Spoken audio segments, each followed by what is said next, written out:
Welcome inside the world-famous O2 Arena. Megan Olivi, Daniel Cormier, and Brett Okamoto here as UFC 286 has wrapped up. And gentlemen, man, that was a great main event. It was kind of all we had hoped for with this trilogy. But I want to get right to it. What was the scoring for you guys? Did you agree with and still? I don't have a problem with and still. I thought that point might have cost him. I thought he won the fight. I thought he won more rounds than Kamaru Usman. I thought he won 3. But I thought that point was ultimately going to cost him because I thought Usman had won round 3, which made it a 10-8, and all he had to do was win one more round over the course of the fight. Yeah. But I don't have a problem with that. The scores tell us that Leon Edwards won 4 of those 5 rounds. And if they're that close, like, it's hard to say, for me.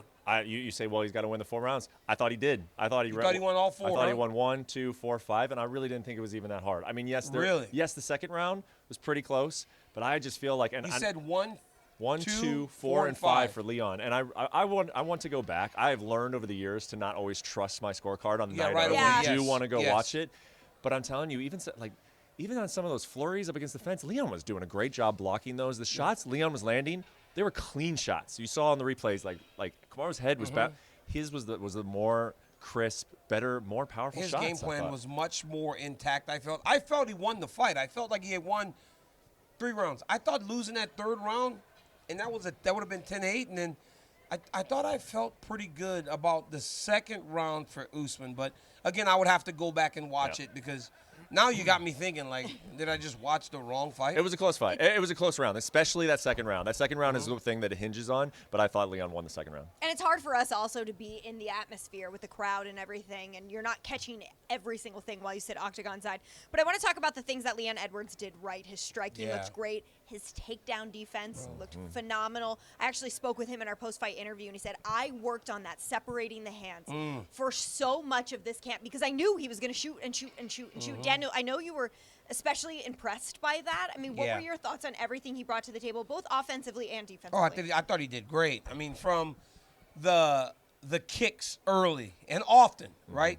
Setting up the high kick. You could see him setting up the high kick with the bang inside. Body. Trying to get Kamaru Usman to start to drop his hand. I thought that was a beautiful game plan set forth by the Team Edwards. But the takedown defense is what impressed me the most. For sure. Because what he did was he didn't become reactive. He was always ahead of what Kamaru Usman was doing with his defenses. So as soon as Kamaru would go double leg, he would split his legs. Yep. Then when Kamaru would try to change off the single, he would immediately go 2 hands to the 1 to not ever let him get his hands locked. I thought it was beautiful. I think a big thing you have to talk about, too, is the championship mentality that he showed. Because in that 3rd round, you get docked a point, then you lose the round. All of a sudden, Kamaru's starting to get a little bit of momentum. And I almost was kind of reading Leon's body language. It's like, uh-oh, Well, his coach said it to him. And he had just had that experience in Salt Lake where they thought that he was getting down on himself. But then you watch that 5th round. That 5th round was championship mentality. That was championship. When it mattered, where it mattered. I mean, you know this, DC. Guys talk about this, but fighting at home when the whole building wants you to win, going into the 5th round and having that type of performance with those stakes and the pressure, that was a championship performance tonight. And I think what spoke to everything in the fight was even coach, right? After I think it might have been in the 3rd round, coach goes, you are now starting to let him back you up. You got to stand firm, right? The coach was like, you are now starting to take a back seat. We can't have that. Guy gives great speeches, doesn't he? I mean, he's great in the middle of rounds. He sure is. I don't know if it was round 2 or 3, but he was very stern, and Leon making sure he met him 50-50. Don't just keep backing up. And when you guys mentioned that 5th round, Leon told me, he said, the crowd propelled me forward. He was a little bit tired. He was having to continue to press on, and he said this crowd here in the O2 Arena really was almost like an assistant in there for him, pushing him forward, telling him he was able to do it. So he got his hand raised. But if you're Kamaru and you went from pound for pound best, talk about maybe the greatest welterweight in the world in the history of the UFC, what happens? Where do you go? You got to believe that all the work you've done and going like that with the champion is still enough to keep you close enough that if something changes, you're right back in contention. Because what Kamaru Usman has working for him is history, right? So if Leon Edwards continues to win, sure, he's on a bit of a back burner. But if any of those guys that we listed after the fight, from Covington to Masvidal to Burns, if any of them find a way to get past Leon Edwards, Kamaru Usman goes, hey, I've won again. I've beaten these guys. Why can't I be in there with those guys? So the history is what he has to rely on. I got to say, and I hesitate to even put this out there because I just feel like the internet, Brett. People jump on you so fast when you have this take, and even the fighters themselves. Like, I would like to think that Kamaru would hear me say this and not take it the wrong way. I think he should think about maybe this is it, because you asked the question and the way you phrased it, I think, is the perfect way. What's left? What now? What now? You know, and I just feel like make it better. The guy has already fought. I mean, basically everyone in the division twice. You know. And so now it's just like, do I think he's losing a step? Like, no, I don't think he's in his prime. But do I think he needs to retire for, like, health reasons, whatever? No. But I'm just saying, like, to keep going and to keep potentially putting your legacy out there. You are just saying Kamaru Usman should quit because he's washed See, up. that's what they're all going to say. I'm they're going to hear this well-thought-out argument. This well-thought about me. Forget about me. I'm a Twitter bot. That disrespectful guy. Dude, I love Kamaru, and he's been great in this sport. But I do I think sometimes these fighters got to ask yourself, like, why? Why am I going to do it again? You know what the problem is, though, with that thought? And this is where I really did hate it when it happened with George St. Pierre.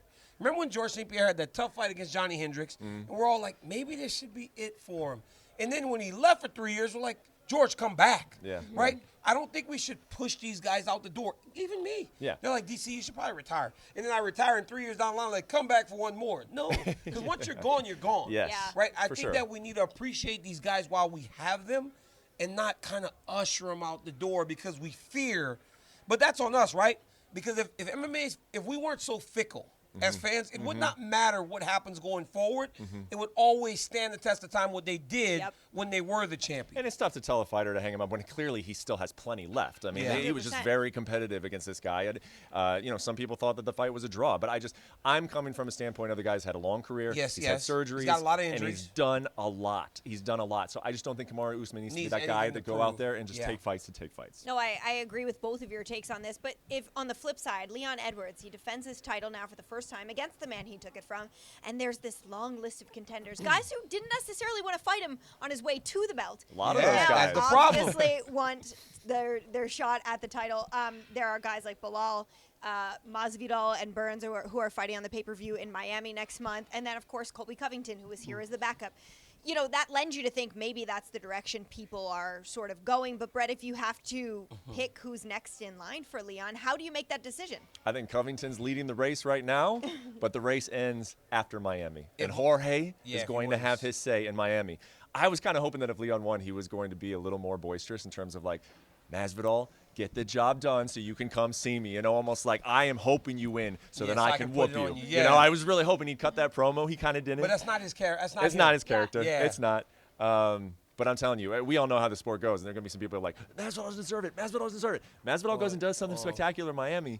All three of us know we're seeing that fight next. Yeah, but that's if Leon wants to fight now. If Leon is okay waiting, Leon can fight Conor McGregor. Because if Conor McGregor beats Michael Chandler, Conor McGregor's getting a title fight, bro. You start waiting for Conor McGregor, though, you might be waiting a long time. But I'm just saying, right? If Leon Edwards decides he wants, look, Bilal Muhammad's the most deserving. Let's just call it what it is. They fought once. It was a no contest because of the eye poke. Bilal Muhammad has won so many fights. He hasn't lost in 5 years. He's beaten everybody he put in front of him, and he can't get guys to fight him. So he's the most deserving. If it ain't Masvidal, he gets beat by Gilbert Burns, it'll be Colby Covington. Yeah. And it'll be sometime in the summer. Yeah. But, I mean, he's got a laundry list of guys, and he deserves it. Yeah. Because nobody better than Leon Edwards. Yeah, he told me, I asked him, I said, who do you want to fight next? Do you think it's Colby? And he said, I'm going to sit on my throne and make them beg. Because he knows what it was like. He begged. Exactly. That feels good. That it feels real good. He's the belle of the ball. 100%. Okay, so that's our champion, Leon Edwards, who defeated, once again, Kamaru Usman. But in the co-main event, man, were we treated to a really great fight. I mean, we all expected it, right? We knew Justin Gaethje and Rafael Fiziev, this cannot disappoint. And Daniel, it didn't. No. I said, Justin Gaethje, you're my hero. Right? Because I was just telling them what everybody was feeling. Yeah. Because, bro, he was at such a disadvantage in terms of speed early. Oh, my. It looked like he was going to just get washed out. The speed was It was just so evident. Problem, man. Yeah, it was like, wow, he's so much slower. And then as they got into minute 7, minute 8, you started to see Justin build his way into the fight. And then by round 3, he was just touching him with everything, from the jab to the uppercut. This dude is a monster. Dude, I got to admit, at this speed, in the first round, my God. I just was like, for Justin to turn this thing around, he's going to have to start throwing just everything at him and just run at him, because he just can't catch him. If they're standing like from here, he's at a disadvantage the entire time. But then he made that adjustment, man. He found that uppercut. I mean, I need to go back and look a little bit and make sure that I'm not saying crazy stuff here. This is probably the most impressive win of Justin's career. Easy. Dropping down a round against that guy in these circumstances, that guy's fresh, young, hungry. This fight means everything to his career. For him to turn it around and have to win those 2 rounds, and he does it, and then kind of running away with it at the end, amazing fight. Easily the most impressive performance of his career. But in round 1, that's when you saw a guy where you're like, man, maybe it's over for Justin Gaethje. Because he seemed like he was so far behind Fiziev. He was swinging and missing. He was swinging real and bad missing. sometimes. He was off balance. Yeah. Fiziev was just moving, and then Justin just started to slowly work himself back into the fight. It's so crazy at lightweight how there's this core group of guys that have been fighting each other for years. Gaethje, Poirier, now Oliveira, Ferguson, Chandler. And you just can't break into that little circle. You can't. And that was Fiziev's opportunity, and he got pushed back, and he said, nope, not yet. Yep. But did he fail upwards? Everybody did tonight.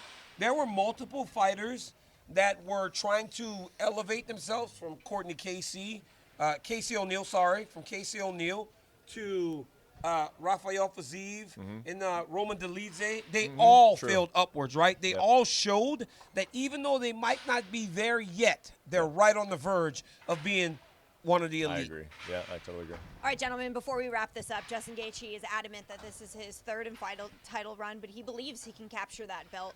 We talk about the logjam at 155. There's really so much going on in this tight-knit group of contenders. How does Justin separate himself and say, I am deserving of this title shot, whether it's in a fight or 2? It's easy. He fights Dustin Poirier. That's it. Those guys are right there at the same exact kind of parts of their careers. They both want that last shot at a title. Imagine the stakes, imagine the interest if it's like, hey, man, both of these guys kind of on your last title run. They've never fought each other. They have fought each other, but it was years ago. Dustin Poirier won. That's kind of when and Justin lost to Eddie Alvarez, and they said he was going to make some adjustments to his game.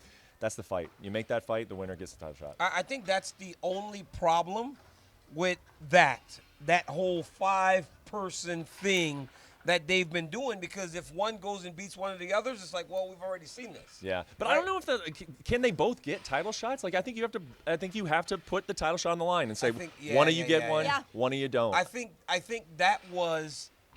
Justin tonight closed the door on someone that was supposed to break through to kind of mix it up a little bit, because Fiziev was going to be a new entrant into that little quad. Yep. Now he's out, so we're still stuck with the same 5 guys. Yeah. But Dariush has worked his way in there if he can get past Oliveira. But, man, imagine Oliveira beats him. And then we're right back at square one where all these guys have to fight each other again to get to Islam Makhachev. Yep. Crazy. Speaking of Islam, who knows? Because he said, I'll fight Leon Edwards in Abu Dhabi, which means he would have to go up because he knows Leon can't go down. So who knows what's going to happen? Man, this is crazy. The sport is kind of wild, but we appreciate you being with us all night long here from London at UFC 286. We will see you at the next one in Miami. Thank you for watching ESPN on YouTube. For live streaming sports and premium content, subscribe to ESPN+.